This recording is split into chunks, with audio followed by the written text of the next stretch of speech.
واش بخباركم الاطفال عندهم برلمان؟ هادشي اللي غنعرفوه معاهم دابا.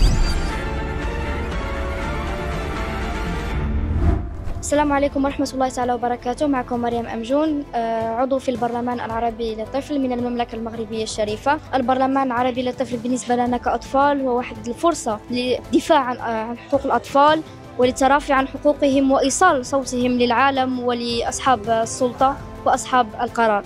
معكم سيد أحمد العياشي، ممثل المغرب في البرلمان العربي للطفل وعضو لجنة حقوق الطفل. هذه هي الدورة الثالثة ديال البرلمان العربي للطفل، وبالضبط هذه هي الجلسة الرابعة. معكم هبة الله العالمي، النائب الثاني لرئيس برلمان الطفل العربي. كنا اليوم مع الوفد المغربي في الجلسة الرابعة للدورة الثالثة للبرلمان العربي للطفل تحت عنوان المسؤولية المجتمعية للعضو البرلماني. كان موضوع جد مهم لأن المسؤولية الاجتماعية تبدأ من الشارع، من المدرسة. معكم ياسين عكاشة، ممثل المغرب في البرلمان العربي للطفل، نائب رئيس لجنة الأنشطة. كانت هذه الدورة الثالثة للبرلمان العربي للطفل بحضور 16 دولة عربية من مختلف أقطار الوطن العربي. طبعا كما جرت العادة المغرب كانت عنده بصمة قوية بكلمات مؤثرة وبتوصيات هامة جدا رفعت إلى جامعة الدول العربية. هذا هما أعضاء الوفد الممثل للمملكة المغربية البرلمان الطفل العربي اللي تم تكريمهم من طرف مجموعة مغاربة في الإمارات اللي دائما كتدعم بحال هذه المبادرات الهادفة بالتعاون مع مؤسسة إس لتنظيم الفعاليات مطعم البوغاز المغربي تحت إشراف منسق المجموعة السيد أحمد الملولي.